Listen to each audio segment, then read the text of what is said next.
এই সবজিটা বাঙালি রান্নাঘরে ঢোকে না বললেই চলে। বেশিরভাগ বাঙালি এই সবজিটার নামও জানে না, চেনেও না। তবে মোটামুটি অনেক জায়গায় বাজারেই এটা পাওয়া যায়। নতুন নতুন রেসিপি আমি শেয়ার করতে পছন্দ করি। আজ আমি এই সবজিটাই রান্না করে দেখাবো।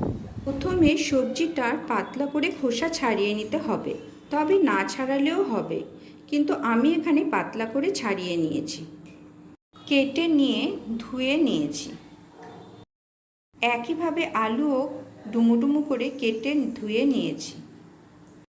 এবার প্রেসার কুকারে ডুমো ডুমো করে কেটে রাখা ওই সবজিটা আর আলু আর সামান্য জল এর মধ্যে দিয়ে একটা সিটি দিয়ে নেব।